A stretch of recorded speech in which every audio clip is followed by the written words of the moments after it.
Memang sudah ada beberapa pelaku yang diamankan oleh pihak kepolisian, namun juga pelaporan terkait menjadi korban penipuan jasa titip tiket Coldplay ini juga masih banyak diterima ternyata. Kita akan membahas mengenai hal ini dengan 3 narasumber yang sudah hadir di studio. Sudah ada Mas Adri Subono, promotor musik. Assalamualaikum, selamat pagi Mas Adri. Selamat pagi. Sehat Mas? Alhamdulillah. Alhamdulillah sehat. Kemudian juga ada Mas Zainul Arifin, kuasa hukum dari korban penipuan tiket Coldplay. Selamat pagi Mas Zainul, sehat Mas? Pagi, alhamdulillah sehat. Alhamdulillah.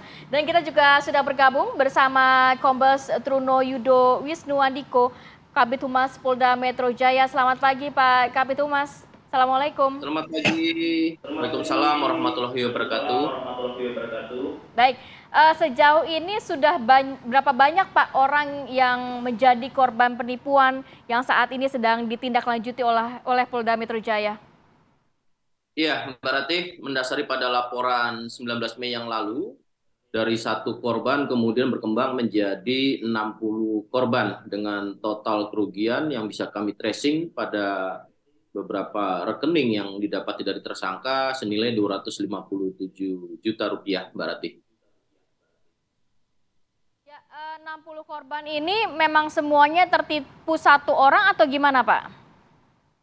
Ya, artinya dari 1 orang, kemudian pada saat pelaporan 19 Mei, dengan cepat Polda Metro Jaya sekira hari Minggu, ini sudah dilakukan pengungkapan dan kemudian penangkapan kepada kedua tersangka, tepatnya itu di daerah Yogyakarta, Bantul, dan kemudian kita lakukan tracing.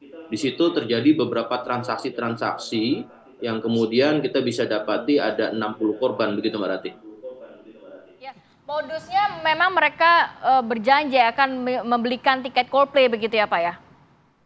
Ya betul, jadi jauh sebelumnya kami jelaskan ya Mbak Rati, tersangka ini sebelum melakukan perbuatan melawan hukumnya, ini sudah menyiapkan di mana tersangka membeli akun Twitter ya dengan nama @findtruth_id, kemudian juga membeli buku rekening yang bukan atas namanya, dan kemudian juga membeli nomor 1 device handphone yang memang digunakan untuk WhatsApp group, dan kemudian ini dilakukan transaksi. Jadi saya sedikit jelaskan tentang modusnya ya Mbak Rati. Yang pertama, ketika dibukanya @findtruth ini, kemudian para korban mengikuti bahwasannya adanya flyer tentang Open Just Tip War Ticket Coldplay, di mana masing-masing korban ini diwajibkan membayar fee book slot senilai Rp50.000 per tiket. Nah, kemudian setelah itu akan diberikan informasi lagi apabila nanti udah tiket secure, ini akan dibayarkan harga tiket full ditambah dengan fee just tip. Nah, kemudian ketika disampaikan adanya 1 tiket yang didapat oleh pelaku, ini yang membuat yakin juga bagi para korban, kemudian disebarkan seolah-olah itu adalah memang milik para korban masing-masing.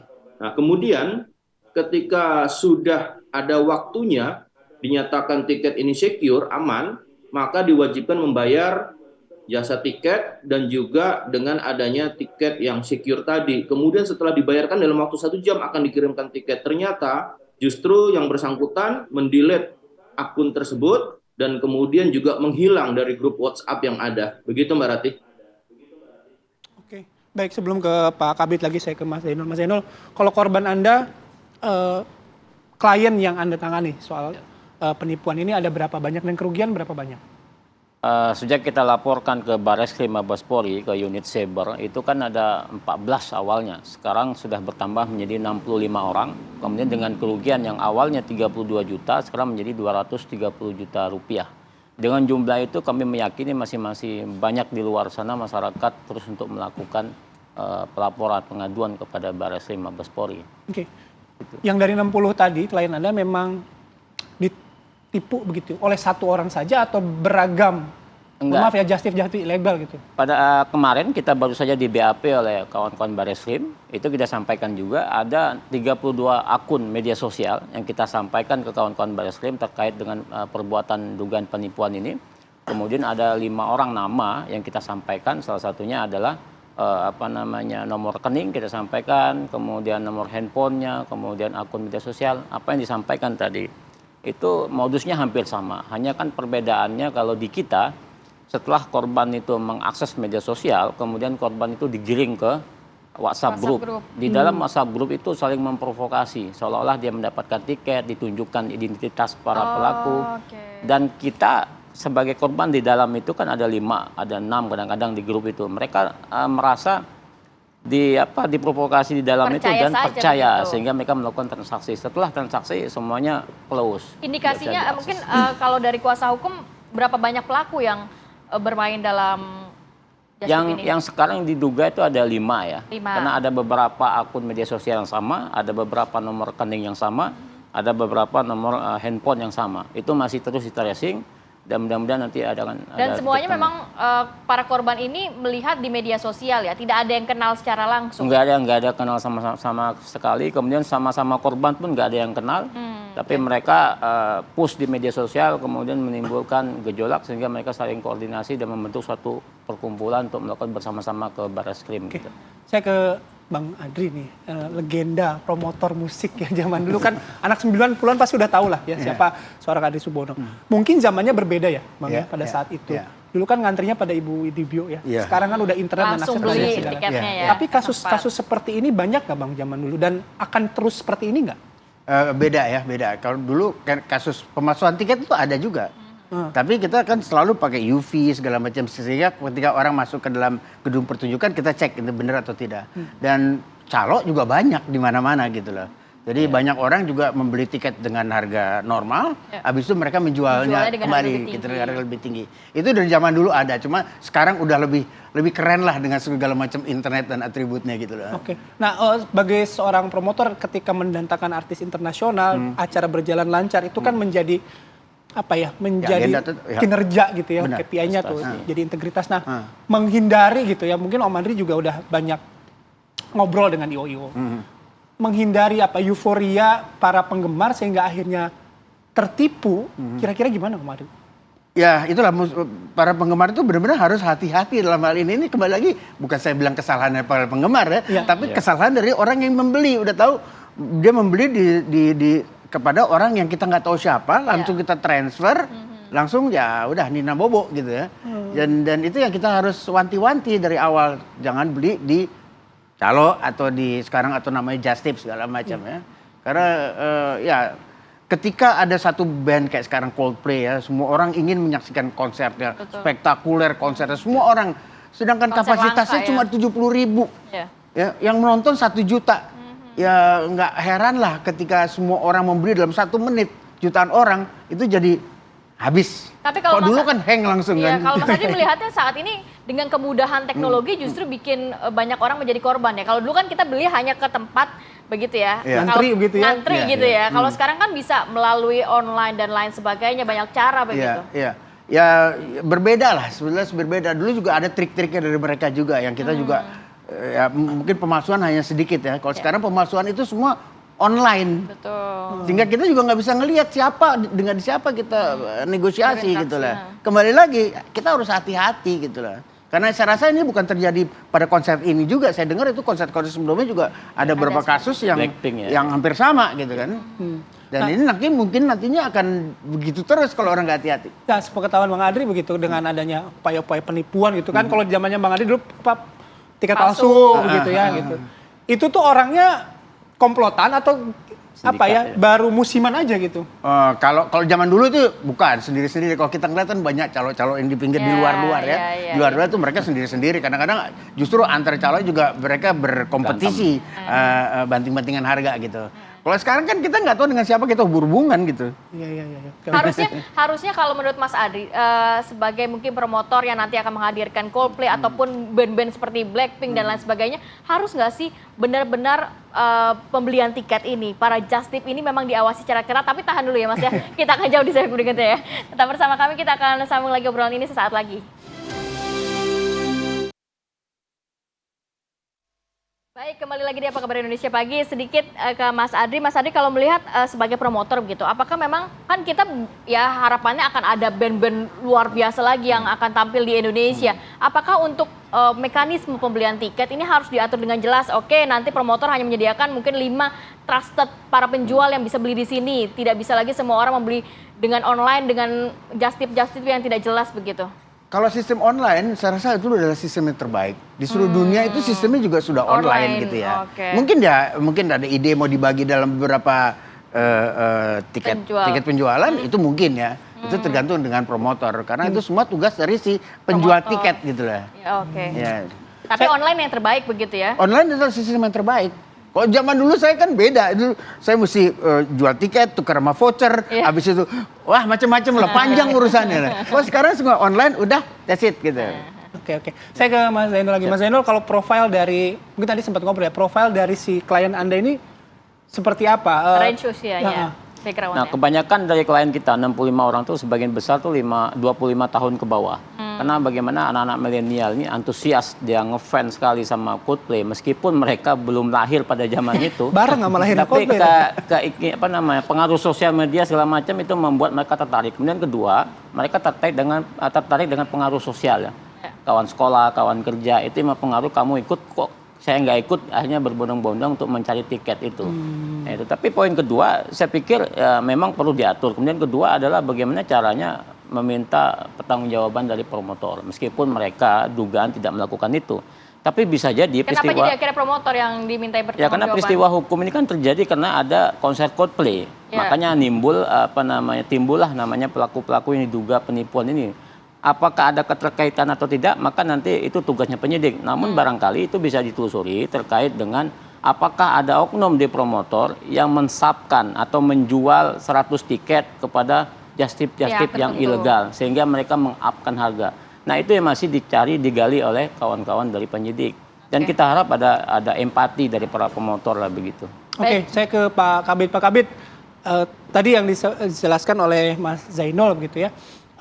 Ketika kemarin tim Polda juga sempat memanggil pihak promotor.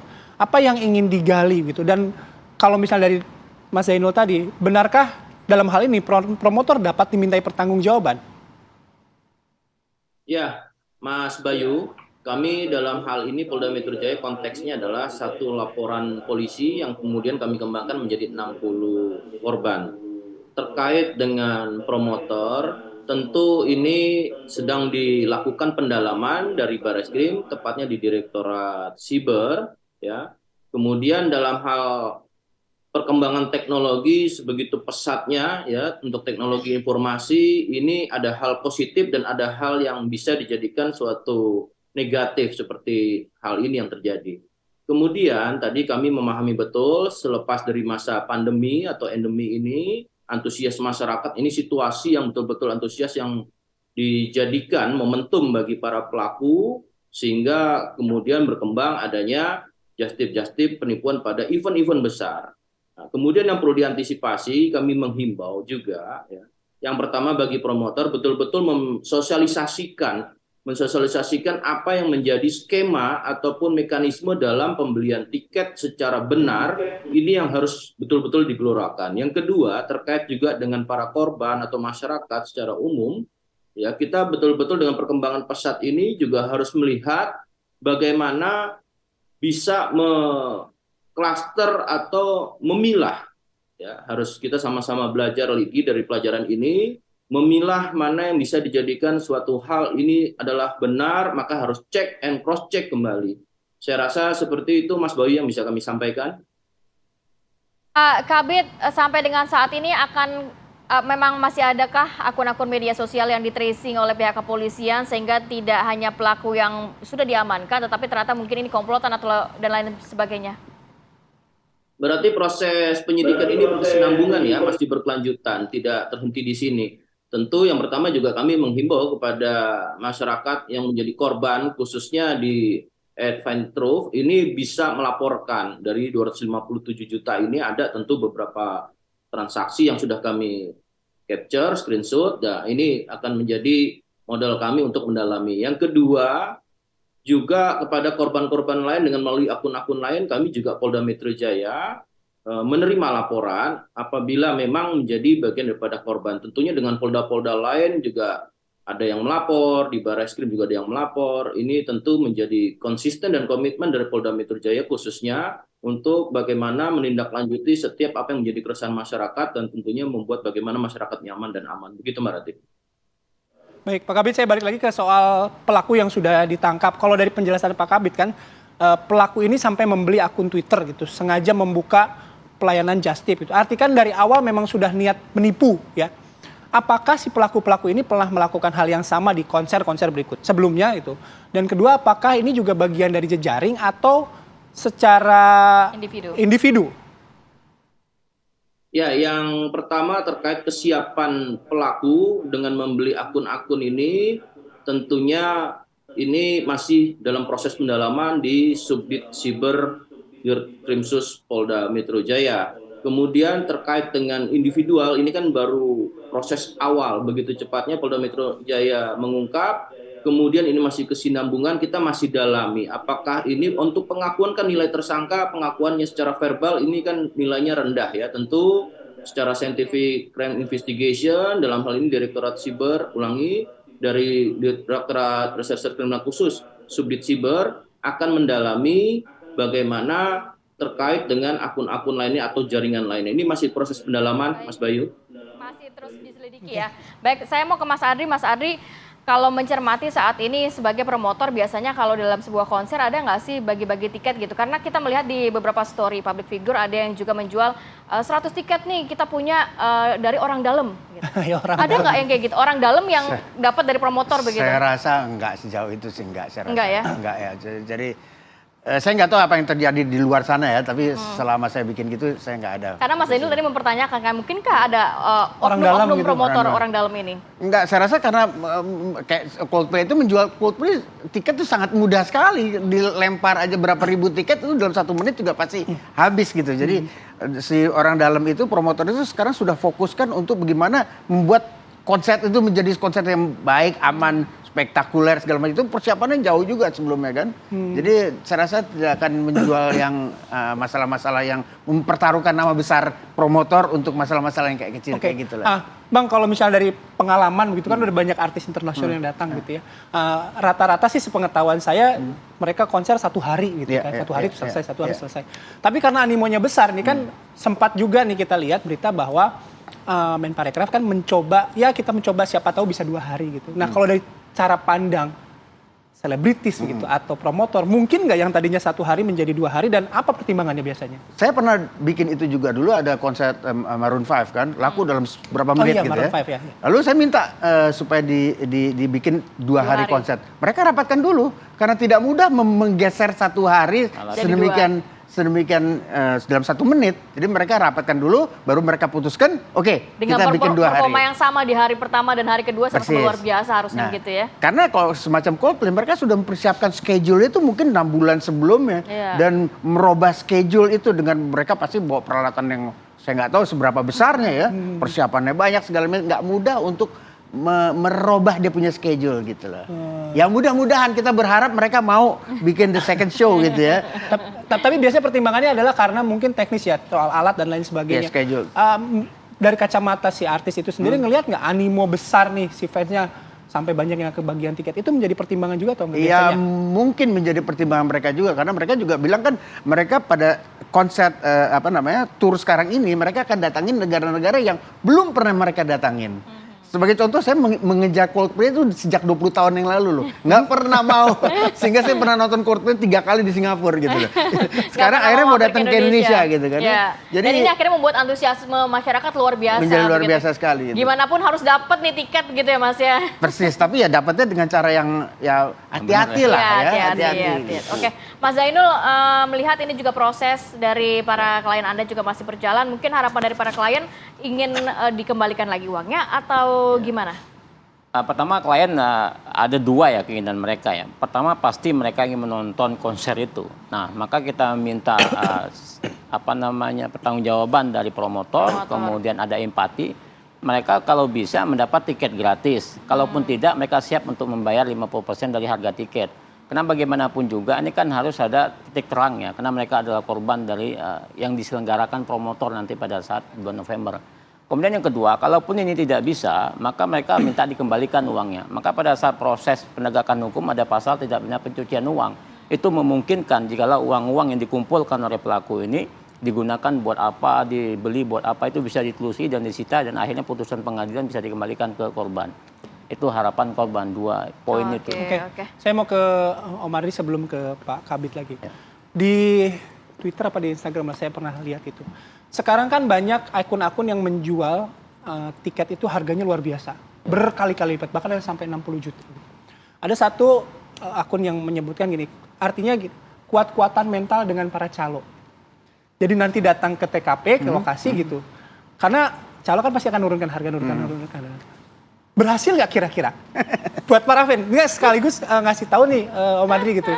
Sama mereka yang masih berharap banget nonton Coldplay gitu. Saya rasa sih susah untuk berhasil ya. Karena begitu banyak orang yang belum dapat tiket. Mungkin mereka bilang, oke berapapun harga saya beli gitu. Jadi mereka nggak akan nunggu sampai ntar diturunin oleh calo. Karena sampai hari itu pun saya rasa tiketnya sudah yang dipegang oleh calo. Kalau mereka punya tiket, ya udah nggak ada gitu. Tapi saya mau kembali mungkin ya kepada Mas ini.